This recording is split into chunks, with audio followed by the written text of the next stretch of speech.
The funeral of Pastor John MacArthur was more than a solemn farewell. It was a deeply emotional and history-marking moment for the evangelical world.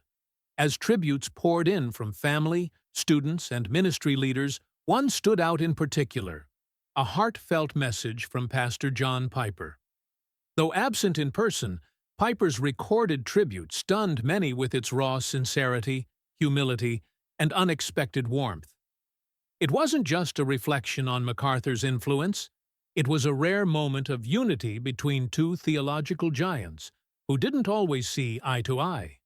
Piper's words brought many to tears and reminded everyone watching that behind every debate and doctrine lies a shared devotion to Christ and a reverence for a life lived faithfully to the end. The dawn of a farewell. Sun Valley awakens to a historic moment. Before the first light of dawn had fully touched the sleepy streets of Sun Valley, California, an unusual buzz stirred among the quiet neighborhood. Grace Community Church, the very sanctuary where John MacArthur had faithfully preached for over half a century, was preparing to host a farewell unlike any other. The early morning air was tinged with a mix of solemn reverence and a charged anticipation that stretched well beyond the congregation. This was not simply a funeral service. It was the closing chapter of a life that had become inseparable from the landscape of modern evangelicalism. The church itself wore a cloak of simplicity and dignity that reflected MacArthur's own personal style. White lilies adorned the front, their delicate petals whispering purity and peace, while navy blue sashes draped across pews lent an understated elegance. The sanctuary, normally filled with the vibrant sounds of spirited worship, was instead hushed, almost reverent in its stillness. At the center stood a large portrait of John MacArthur from his younger years, Bible in hand, eyes piercing with an intensity that spoke of conviction and unyielding focus. This image captured the essence of a man whose entire ministry was built upon deep, expository preaching and unwavering commitment to Scripture. Outside, a line of mourners snaked quietly along the block, an unexpected mosaic of faces from all walks of life, denominations, and backgrounds. Some clutched well-worn copies of his books, others held framed photographs, or carried handwritten letters of thanks. The crowd's quiet determination spoke volumes about the global influence MacArthur had wielded. Over 100 people gathered outside, despite the event being strictly invite-only, a testament to how deeply his voice had penetrated hearts worldwide. A global gathering, the reach of MacArthur's ministry. Though Grace Community Church's sanctuary was closed to the public, John MacArthur's final farewell transcended physical walls through a widely viewed live stream. Within moments, tens of thousands of viewers from across the globe, Brazil, South Korea, South Africa, the United Kingdom, and many more, logged on, transforming this local funeral into a worldwide event.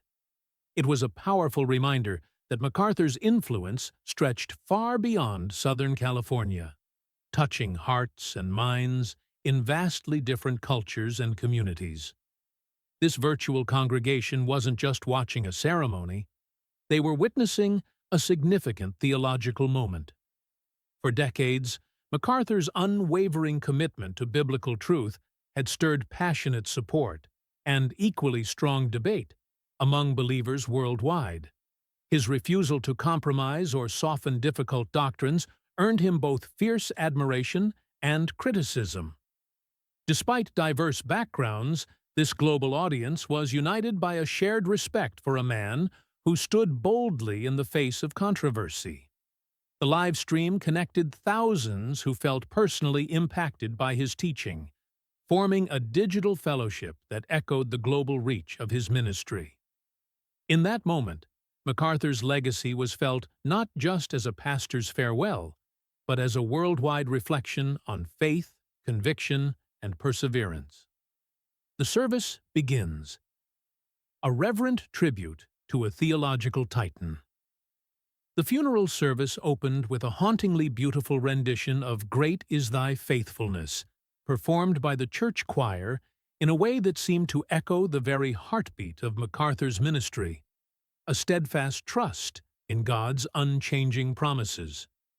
This was followed by a moment of silence lasting exactly 86 seconds, 1 second for each year of MacArthur's remarkable life. Then came the speeches, not from televangelists or celebrity pastors, but from those who had walked closest beside him. His family, former students, and longtime colleagues took the podium with words filled with raw emotion and revealing honesty. Mark MacArthur, his eldest son, spoke first, his voice trembling with a mixture of grief and pride. "He wasn't just my dad," Mark said, eyes glistening. "He was my first pastor, my first truth-teller. He was the man who taught me that obedience to Christ matters far more than being liked by people." His words gave a glimpse into the personal side of the man behind the pulpit, stern yet tender, unyielding in faith, but deeply devoted to his family. Phil Johnson, a close friend and collaborator, delivered a eulogy that captured the paradoxical nature of MacArthur's public life. "John was a relentless truth-seeker," Johnson said, "a leader who feared no man, but feared God above all. He was hated by some, misunderstood by many, but never once did he water down the gospel, even when it cost him dearly." The words resonated with the room and sparked waves of discussion across social media, especially the assertion that MacArthur's refusal to compromise had made him both a beacon and a target. The legacy of a teacher. Voices from the Master's Seminary. One of the most moving and memorable parts of John MacArthur's funeral came through the voices of those who had been shaped directly by him, his former students from the Master's Seminary. Founded by MacArthur himself, this institution had become more than just a school. It was a vital training ground for evangelical leaders worldwide. Many of the men who stepped up to the microphone that day now shepherded their own congregations, carrying forward the theological rigor and conviction instilled in them by their mentor. One pastor recalled, with a mix of awe and affection, the sheer discipline MacArthur exhibited. He spoke of how the man would arrive at the seminary library well before dawn, hours ahead of his first class, immersing himself in scripture and theological texts. It was a silent devotion to study that not only underscored MacArthur's personal commitment, but also set a standard for everyone who walked through those doors. This was a man who demanded intellectual rigor, not as a burden, but as an essential foundation for faithful ministry. Another former student shared a story that revealed a side of MacArthur seldom seen by the public. Amid his often stern and uncompromising reputation, MacArthur had a quietly generous heart. This student recalled how MacArthur would anonymously pay tuition fees for struggling classmates, never seeking recognition or gratitude, simply wanting to help those who had devoted themselves to God's calling but faced financial hardships. These stories together painted a more nuanced picture. MacArthur was a man of unshakable theological conviction. Yes, but also of deep care and kindness. A mentor who invested not just in doctrine, but in people. The absences that raised eyebrows, a funeral marked by notable silence. Yet, the service was not without its shadows. While many spoke with warmth and respect, the absence of several prominent evangelical leaders was keenly felt. Names that echoed loudly throughout conservative Christian circles, Al Mohler, John Piper, Franklin Graham, were missing. Neither in person nor in recorded form did they offer a tribute. This silence did not go unnoticed. The live stream's comment sections soon buzzed with speculation and questions. Were these absences the result of mere scheduling conflicts? Or was there something more? A deeper rift? Lingering tensions or theological disagreements that had finally come to a head. In an evangelical landscape often marked by strong alliances, these notable omissions added a subtle but undeniable layer of intrigue.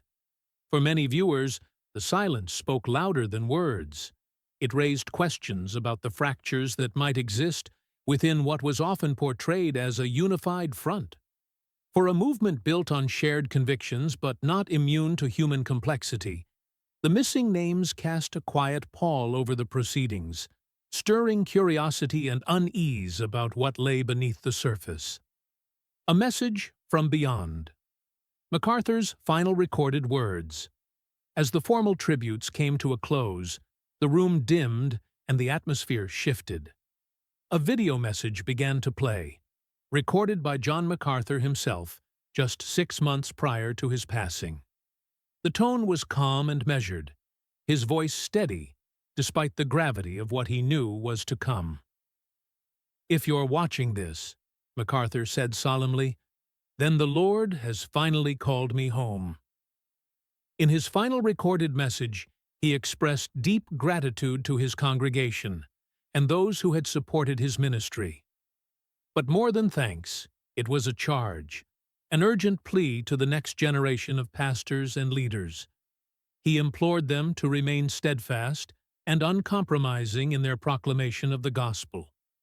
What struck many listeners most was his warning about false teachings creeping into churches he once led.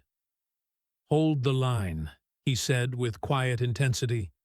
"Never trade clarity for cultural comfort." As the video ended, the sanctuary remained engulfed in silence. No applause, no music, just the heavy weight of his words lingering in the air. It was a fitting final testament from a man who had made theological clarity the hallmark of his life's work. A last exhortation to protect the faith with courage and conviction. Behind closed doors, the private reception and family tensions. While the public ceremony radiated unity and reverence, what unfolded behind the scenes told a more complex and poignant story. In a private fellowship hall, tucked away behind the sanctuary, a more exclusive gathering was underway, reserved for MacArthur's family, close ministry allies, and a handful of longtime confidants. This space, normally used for leadership meetings, was now charged with a different kind of energy, one thick with unspoken tension and guarded emotions. Though hugs were exchanged and memories shared, there was an unmistakable undercurrent of strain. Family members moved with a quiet reserve. Ministry leaders exchanged cautious glances. Among the family, MacArthur's grandchildren remained notably silent during the funeral service, with only one granddaughter breaking the quiet to say something that echoed deeply in the room. "He was a giant in the pulpit, but sometimes giants forget how to be gentle at home." Her words hung heavy, an honest, tender observation that peeled back the layers of public respect to reveal the human complexity beneath. The room fell awkwardly silent, as if everyone recognized the truth of her statement, but struggled to respond. Old wounds and ministry politics resurface. The reception also became a stage where long-standing wounds resurfaced. Former staff members of the Master's Seminary, some who had left under difficult or contentious circumstances, were present. Their arrival was met with mixed reactions. Some embraced warmly, others met with distant politeness. According to insiders, the grieving process unintentionally reopened old conflicts and simmering disagreements that had quietly plagued the ministry for years. What was supposed to be a unifying farewell instead became a snapshot of the very real challenges within MacArthur's legacy: conflicts over leadership direction, personal grievances, and differing visions for the future. Tensions crescendoed when a senior elder attempted to offer a closing word, but was abruptly interrupted by one of MacArthur's adult children, who said firmly, "Let's not rewrite history today." The moment, brief yet charged, underscored a simmering generational and ideological divide within the family and the ministry. It became clear that while MacArthur's public persona had been that of a resolute and unified leader, the legacy he left behind was far more complicated, marked by human frailty, generational shifts, and unresolved conflicts that no sermon could fully heal. The final letter, a private testament to family unity. In a moment that caught many by surprise, a sealed envelope was quietly placed near the exit of the private reception hall. A letter penned by John MacArthur himself. Unlike the public tributes and sermons that had filled the day, this letter was deeply personal and intended solely for his children and grandchildren. It was a message not meant for the world, but for the family navigating the heavy weight of loss and legacy. Though the full contents have been kept confidential out of respect for the family's privacy, those close enough to have read the letter describe it as a heartfelt reflection filled with both encouragement and sincere regret. MacArthur acknowledged his emotional distance at times, an honesty rare from a man so often seen as the unshakable spiritual rock. More importantly, he urged his children and grandchildren not to let theological differences, so often a source of division in their world, fracture the family bond. "Love each other well," the letter reportedly ended. "That's all that will matter in the end." The letter's impact was palpable. Some family members were moved to tears, overcome by the weight of his words and the vulnerability they revealed. Others left quietly, the heaviness of the moment settling like a silent storm. It was a reminder that behind the powerful public figure was a man who deeply valued family and sought unity above all, even as his life's work was marked by division and debate. The uncertain future. What lies ahead for MacArthur's ministries? As the family retreated into private grief, a very public question loomed large. What now? The death of John MacArthur signaled the end of an era, but also opened the door to uncertainty about the future of the ministries he built. For more than 50 years, Grace Community Church, the Master's Seminary, and the widely broadcast Grace to You radio ministry formed an influential evangelical empire. Together, they shaped not only theological doctrine, but also the culture and conversations within conservative Christianity. MacArthur's voice had been a defining one, bold, unyielding, and unwavering. Yet inside this vast network, sources reveal an emerging tension.